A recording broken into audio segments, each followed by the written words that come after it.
Hello, the recording you're about to listen to was recorded in Doylestown at the 2023 Doylestown Spiritual Banquet Conference hosted by the Conscious Contact Speaker Group of Doylestown, which meets at St. Paul's Lutheran Church every Saturday night, 8 p.m. food and fellowship, 8:30 speaker.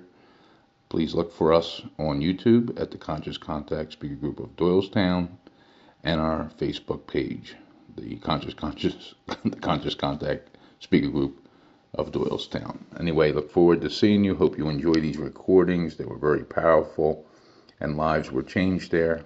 Please take advantage of them and share them with whoever you think could benefit from their talks. Thank you very much. Mary Beth is going to introduce. Yeah, it's all ready to go. Hi guys, if we could take our seats, we're going to get ready with the next speaker.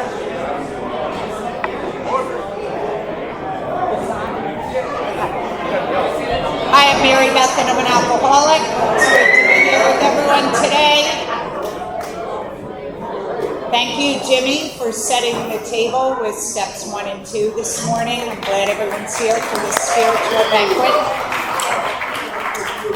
I have the privilege and honor of introducing our next speaker. But before I do that, hold on, I have an announcement. Donations. Yes. You're going to start it now? So we're going to be, as you all know, there was no fee for today's workshop, so we're going to be throughout the day passing baskets for donations. Please be as generous as you can and give what you can so we can help this, the Conscious Contact Speaker Group or Doylestown put this amazing event on. So thank you for that. And please be as generous as you can be. The baskets are going to be passed. So with that, I have the honor of introducing our next speaker. And she's going to share her experience, strength, and hope on step 3. And God put us together years ago through our friend Peter. And there are people that come in your life that you get to walk shoulder to shoulder with, share your relationship with God, which he's going to talk about, and really get to share your entire life with. And for me, one of those, probably the most important person that I get to do that with in my life, is this woman, Marion. So with that, I'm going to give you Marion M. from Boca Raton, Florida, to share her experience, strength, and hope on step 3. Come on up.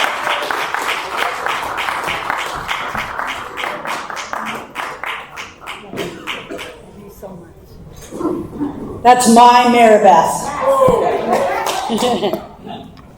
Or Bobby, or Boo, or Marion, I'm alcoholic.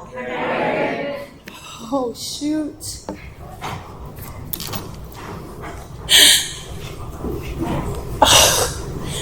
So this has been on my heart all morning. My sobriety date is November 11th, 1989, and I am just so grateful to be invited to come to this today and be a part of this. And it's just such an honor and such a privilege. And whenever I come up this way, being married to my husband of a year and a half,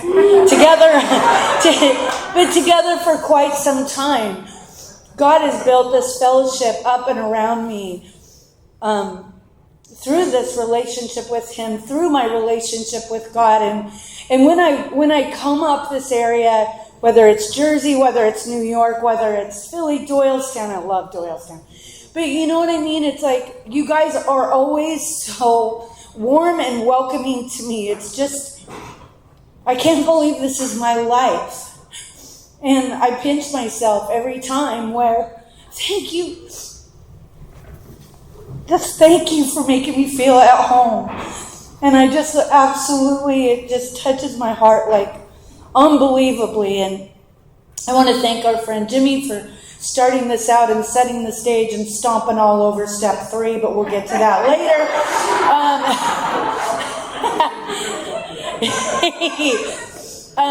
No, it's funny. And I'm just reminded of this song, and I'm a singer, and there's this song by a man named Michael W. Smith, and for some reason, whenever we get up to do this thing, it's like the talk before the talk, then the talk, and then the talk you say to yourself afterwards. And there's this song, it's just a couple simple lines, and he sings them over and over again.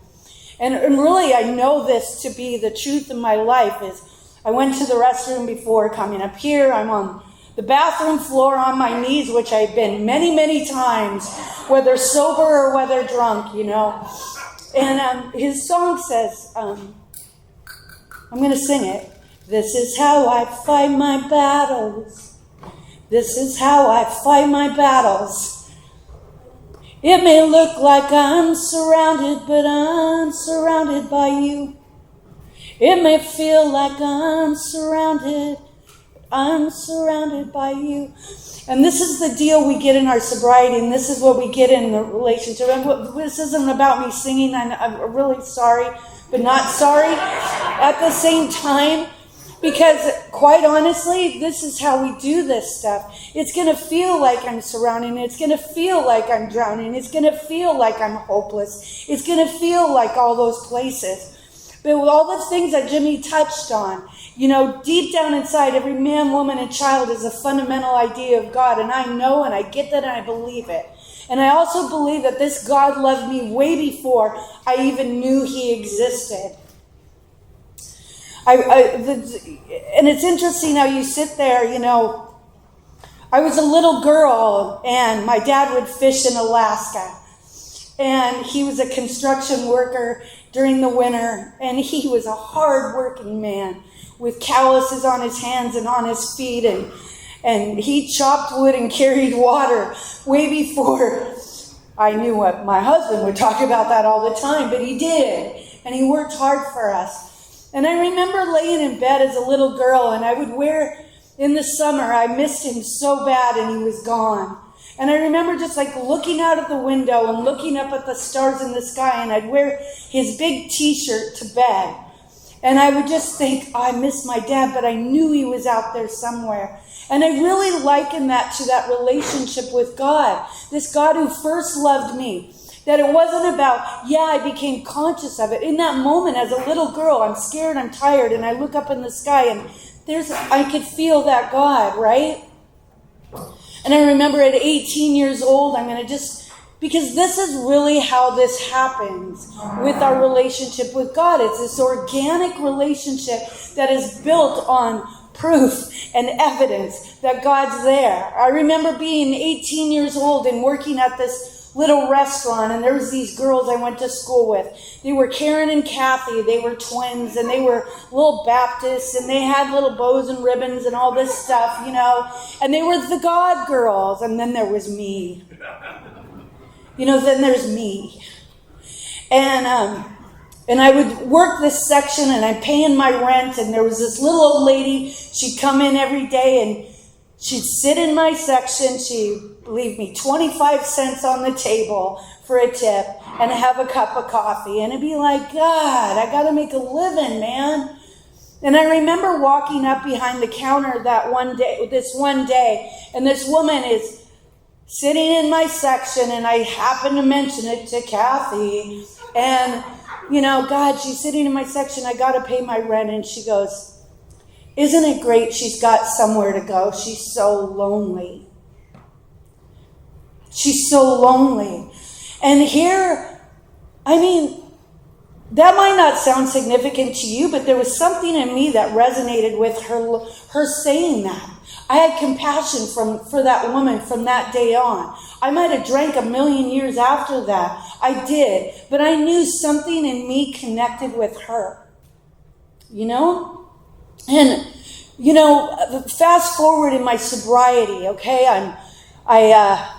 I came into Alcoholics Anonymous behind a year and a half behind the death of my mother, the death of my son, who had died a crib death in the beginning of 1987. And, there was not enough booze and alcohol. Any form of alcohol that I could get in my body that would kill the pain. Then I started sending my kids off to this little little Baptist mini bus. They'd go on the short bus. And it was good babysitting. It was 9 o'clock in the morning till 1 o'clock in the afternoon on Sundays. So if you're an alcoholic mom like me, that's some good free babysitting. And I would send them off in this thing, right? And through that process of sending my kids, I found this God of my understanding for the first time. But I couldn't get sober. I'm dying of grief. I'm dying of depression. I'm 27 years old. I've got 3 little kids. I'm this alcoholic housewife. And now I've got this God and I can't get sober. I would run to this preacher and I was like, what's wrong with me? What's wrong with me? And we often talk in the rooms of Alcoholics Anonymous, there's nothing worse than a belly full of booze and a head full of AA. Well, there is something a little worse in my heart, whereas you have a heart full of God and you can't get sober. And I'm back to being that dirty little girl. I'm back to being not enough for God. Running to this preacher, I can't get sober, I can't get sober. And on the morning, like Jimmy was talking about, the day before, the morning that I got my belly button birthday is November 10th, 1989. No, 1959. Excuse me. I know. No, actually, I'm 64 and I'm totally proud of saying that. 34 years sober and 64 years old, and that's okay.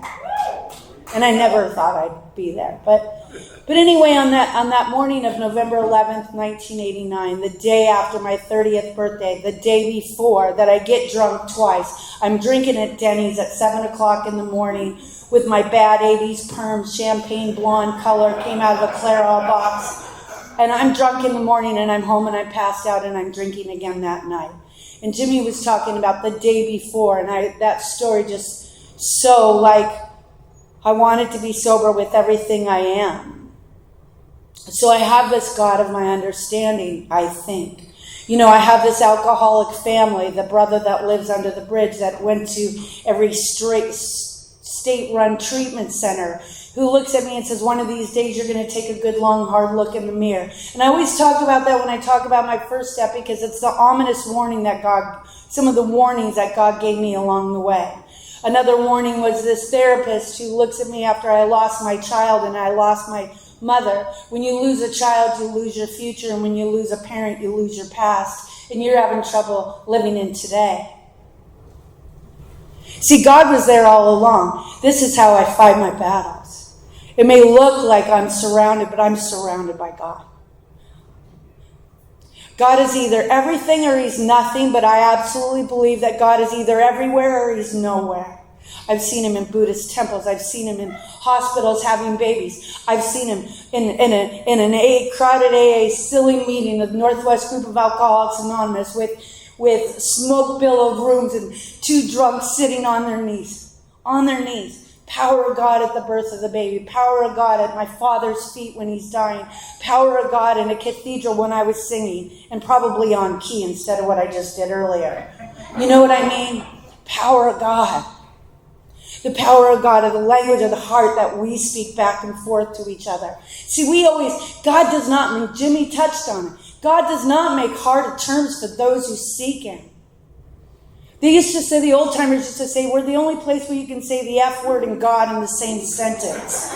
You know, we're the only ones who can be Jewish or Mormon or Catholic or agnostics or Protestants or whatever that is. And we come together and have a crappy cup of coffee in a church basement and think it's the greatest thing on earth. How does that happen? You know, this power called God, does not make too hard of terms for those who seek him. Knows me by name. See, if I try to be enough for Karen and Kathy, if I try to be enough for somebody else, I'm always going to fall short. I don't feel enough being up here. Screw that. That's dumb. You know what? I'm in a room full of drunks, the same as me. You tell me the worst story about you, and I'll tell you the worst story about me. And Megan, we're exchanging numbers, right? You know, I mean, this is what we do, right? So, So I've had this God in my heart. The morning of November 11th, 1989, my brother said, the good, long, hard look in the mirror, bright pink bathroom, 2221 Lincoln Street, champagne blonde matted hair, and I look in the mirror and I see something I never saw before in my whole entire life. Because I saw me. I saw my eyes. I was at that jumping off place. I couldn't see my life with a drink and I couldn't see it without a drink. I was at that place. This next door neighbor was busy sticking forms of alcohol up his nose. And so he went to treatment like 6 months before me. And I say this, that there's a story in the back of the book, Our Southern Friend. And he talks about the voice of God. The voice of God that we all hear is a thought with a voice. Thousands and thousands of thoughts in and out of our mind all day, every day. All of a sudden, be kind, Marion. Put back the grocery cart, Marion. Help them across the street, Marion. Give that person a compliment, Marion. You know, those things. That's the voice of God. You know, I do these prayers. I'm very devoted to a prayer. And there's 3 beads that talk about faith, hope, and charity. And those are the things I want to live by today. Was I kind? Was I loving? Was I faithful? Did I show someone hope today? The greatest thing that was given to me in Alcoholics Anonymous. And that came 3 days after being in this little treatment center. St. Joe's Hospital, Bellingham, Washington. 3 days laying in that detox, and I was sure I overreacted.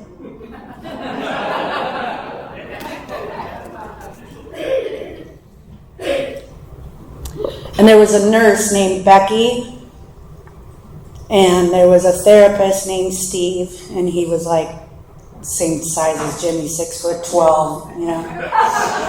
And they, like Jimmy says, most spiritual sentence in thing in AA, you know, get in the car. They came in and sat at the end of the bed because I'd overreacted. I wanted to go home. I'm going to go home and be with my kids now. Thank you so much for your help.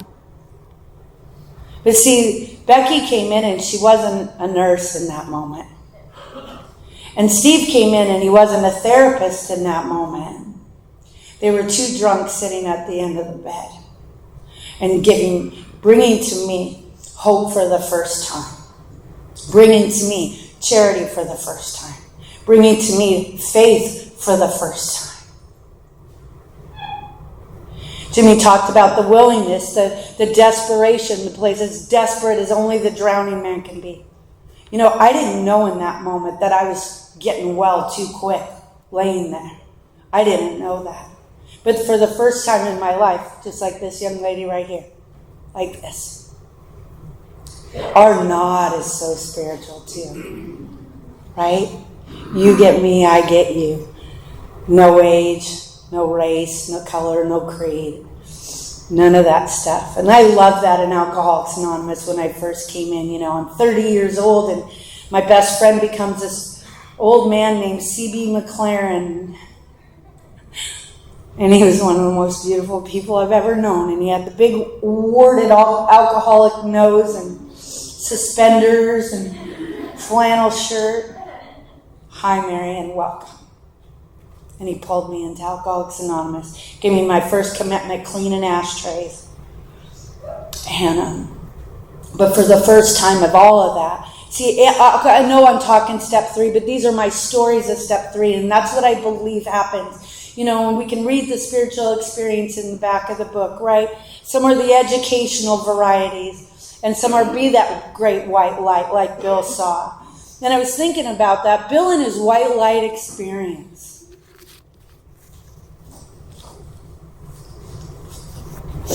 Sorry, I got that cold Jimmy's got.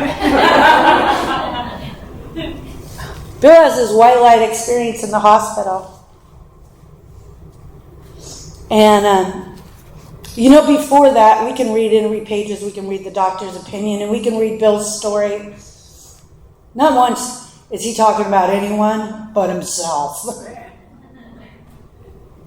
Right? White light experience. And the thought comes to him. The thought. The voice of God. There might be others who may need this.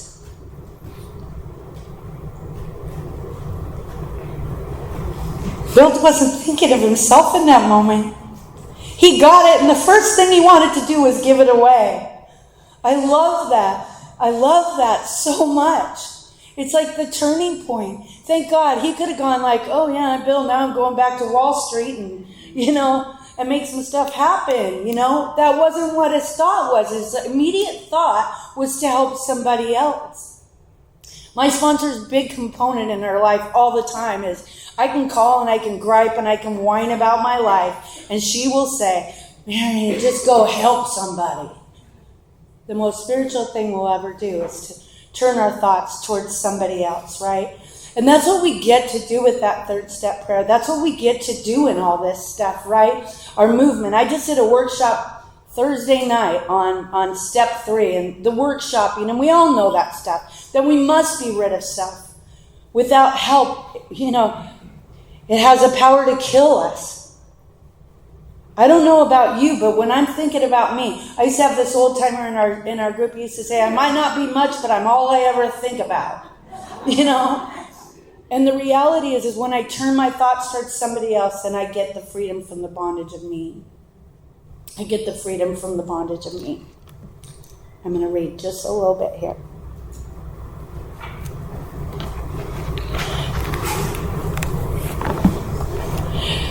So at the end of how it works, it says that we were alcoholics and could not manage our own lives. Step 1, right?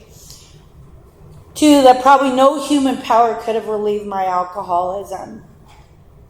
And see that God could and would if he were sought.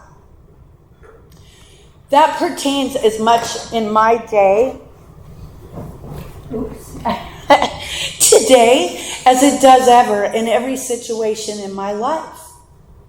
Right? I'm alcoholic. I can't manage my own life. When I'm trying to control and manage, my friend Ian says this, I want to control and manage people's life. I want to play God, but I don't want to get caught. I can do that with my children. I can do it with my grandchildren. I can do it with my husband. I can do it with, perhaps you should do this. I put a perhaps at the beginning of it because it's so darn polite. It's kind of like those Southern belles that say, oh, bless her heart, when really inside they're thinking, if she just do it this way. And I caught myself the other night. I was just like laying in bed and the story's going, right? We all got stories, right? It's like my sister should do this, my brother should do this, if Peter would just do this, if this would just be like this, and this. And the story, I've got a good plan of action for everybody. And even if the show comes off, this is all going to be great. How this situation was going to happen today, that I won't make a complete idiot out of myself, whatever. Right? If the show just goes off my way. So I'm laying in bed and I hear this. And thank God for the knowing and how we know God, right? Like I catch myself, what are you actor directing the show. Yikes. And do you ever know this? Like, seriously, take any good movie, and I'm going to botch this, hopefully not too bad. I'm in this world to play the role that God has assigned me to play. Today, right this minute, right this second, this is the role. So whatever comes out of my mouth, guys, this is it, right? This is what you get, right? I'm in this world to play the role that is assigned me to play. Now, seriously, I don't know what it's like to walk in your shoes. So how am I playing God? I have my experience at 64 years of living. I have my experience of 34 years of sobriety. I have my experience. And oftentimes, this is a way of playing God too. I want and I will impose my standard on you.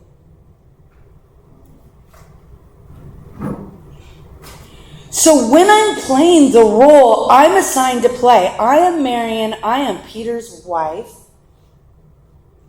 I have this treatment center. I'm Mary Beth's great friend. When I'm playing the role that God's assigned me to play, the show goes off great. Can you imagine? Take a show, like any show. Name a show, right? The Godfather, like if they switched roles, right? If I try to play Rebecca on Ted Lasso, she's 6'12", it's not gonna go off really good, right? So we have restless, irritable, and discontent, right? What does that cause when we think of that? If I'm playing a role and I'm telling you what role to play, what am I feeling inside? I'm restless, I'm irritable, I'm discontent.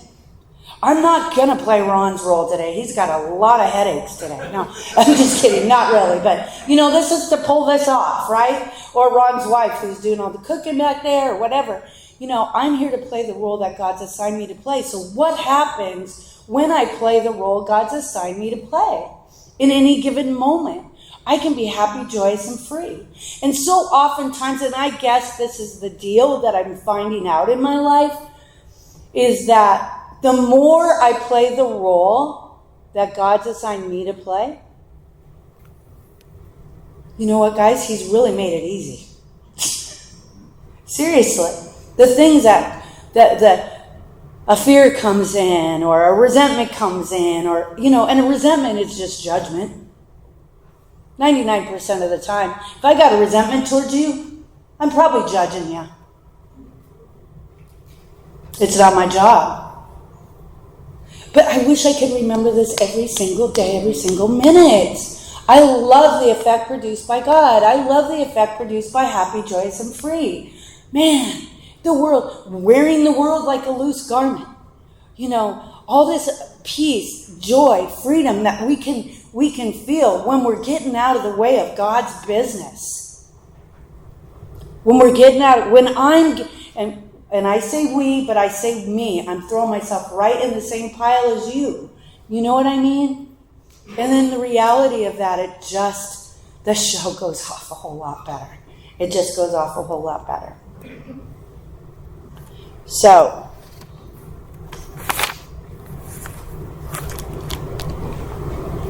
our troubles, think about it.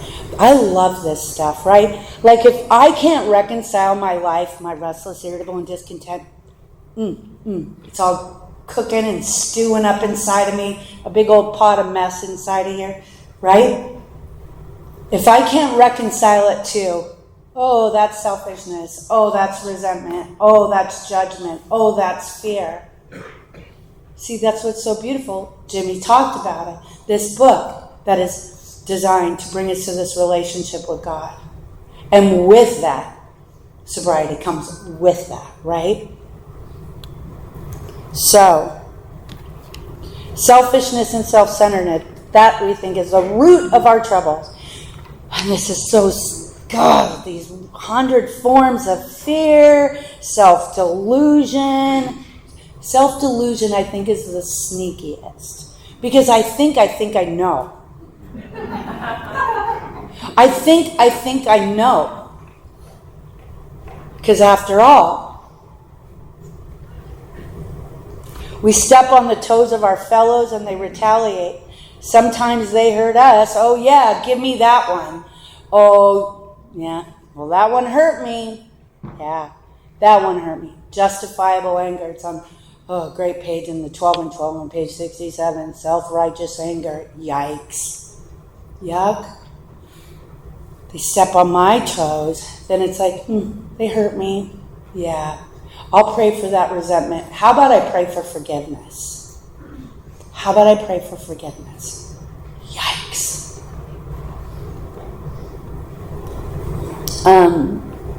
Seemingly without provocation, but we invariably find that at some time in the past we've made decisions based on self which later placed us in a position to be hurt. God, I hate that one too. You know, I mean, do any of you guys like hearing this? I mean, I don't. I mean, if you're alcoholic like me, but, you know.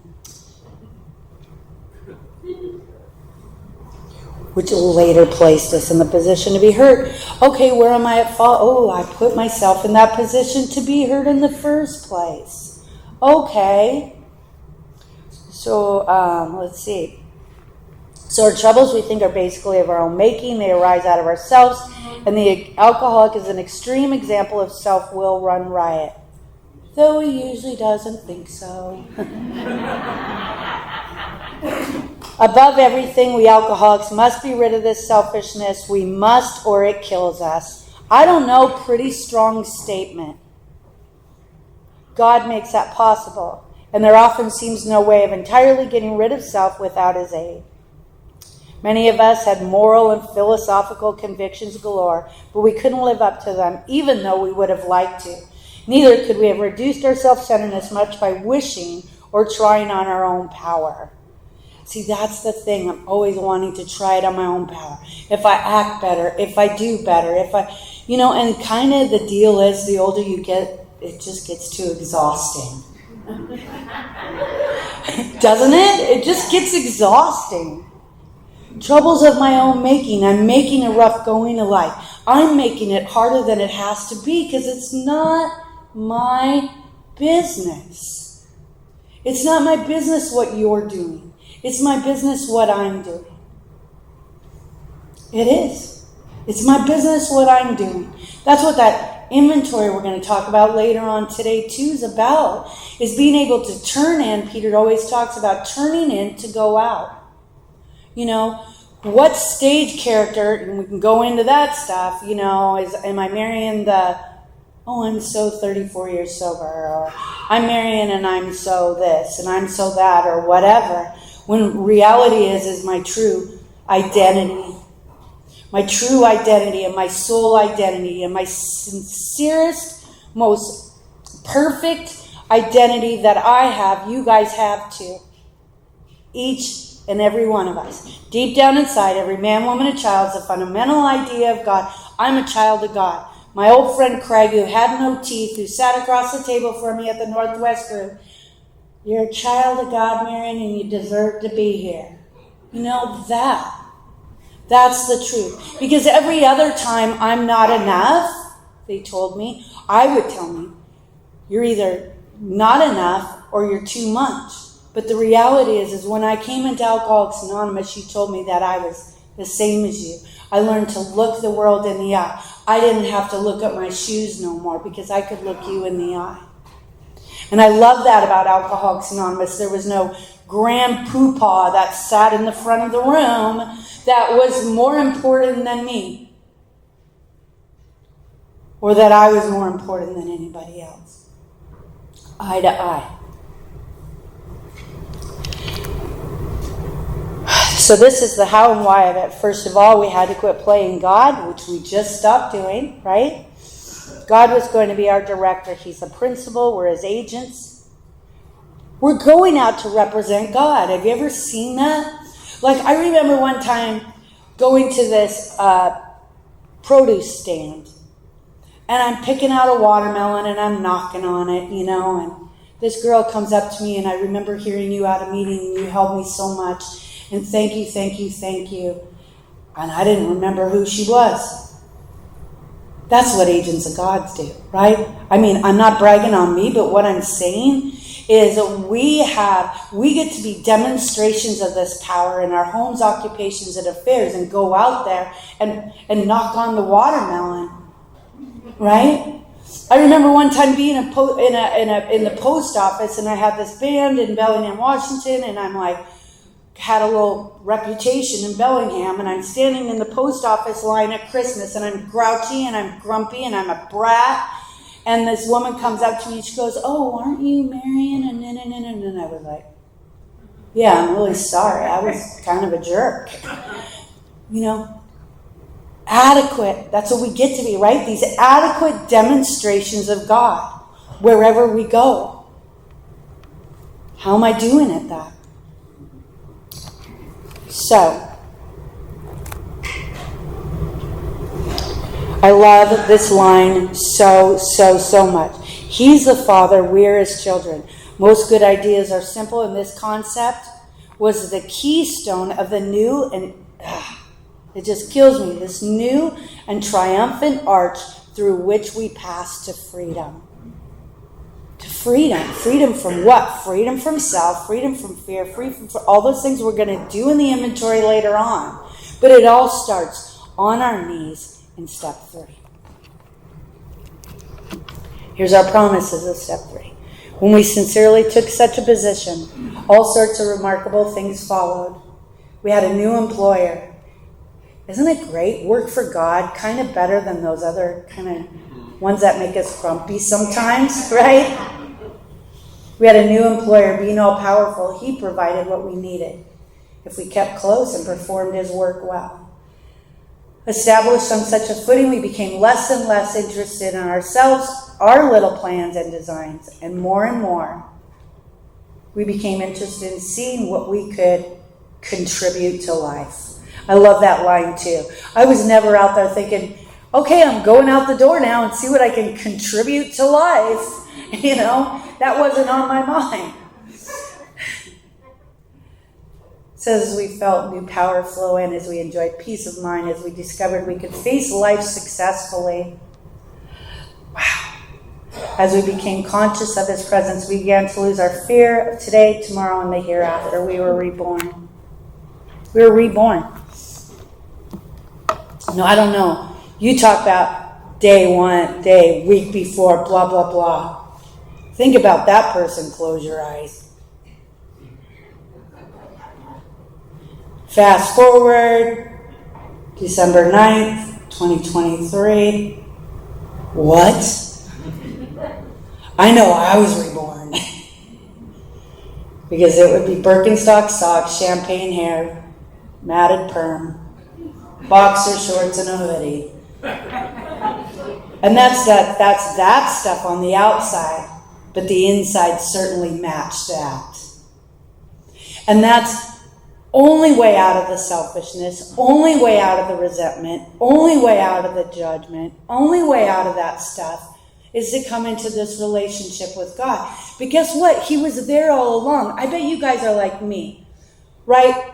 We come into AA and we gotta give this life to God. How am I gonna do that?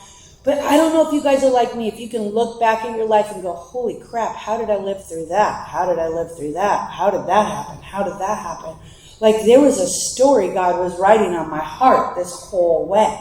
A story he was writing on my heart.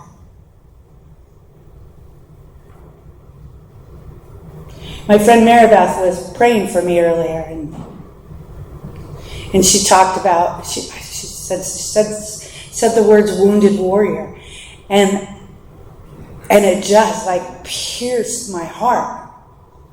Like I think that's what this whole thing is about. I got this necklace from a woman in Idaho, and it's this piercing of the heart that happens, right? That this head, you know, this journey with God is not so.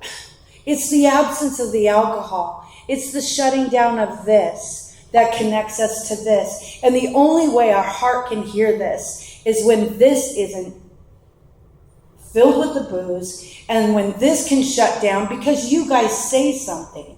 The only time I ever listened in my entire life, and I always say this, when I came into the rooms of Alcoholics Anonymous at 30 years old, emotionally I was probably 14 or 13. And the only time I ever listened to anyone in my whole entire life was when I got to the rooms of Alcoholics Anonymous. The old timers would say this old saying that I absolutely love: take the cotton out of your ears and put them in your mouth. Put it in your mouth. I mean, that would be pretty gross, right? But I listened for the first time, and you guys made me go like this. And I understood you, right? The language of the heart. These are the ways that, you know, that shared. There's a thing that we do here. It's this shared empathy, right? My heart speaks to your heart, and your heart speaks to my heart. Peter's sponsor, Jimmy's sponsor, talks about it, pitching and catching. As I look out to you, you guys you're with me. I'm you, you're me. We're it. You know, I've had the most people that are exact opposite of me, so different than me, go, yeah, you told my story. How does that happen, right? But that's what we do here in Alcoholics Anonymous, is that language of the heart, that connectedness of heart. So God doesn't make hard terms for those who seek Him. Come to Him as you are, broken, brittle, wounded soldiers. You know, this piercing that happens in our heart in the rooms of Alcoholics Anonymous. That I get the faith, that I get the hope, that I get the charity, that I pass on what was freely given to me by those old timers at the beginning. And I'll never forget that stuff as long as I live. Thank you, Jimmy, for sharing your passion for Alcoholics Anonymous. Man, you love AA, and that just shows. And you and Mary Beth both. And I want to thank you, Ron, for inviting me to be. I always say this, like, I call Peter Elvis, and I'm like the opening show or something, you know. And that's kind of okay with me, you know. You still get to play guitar and play a song. But anyway, I hope you heard my heart. I hope you heard something that doesn't scare you out of the rooms of Alcoholics Anonymous, but brings you deeper into the rooms and more into your relationship with God. Thanks.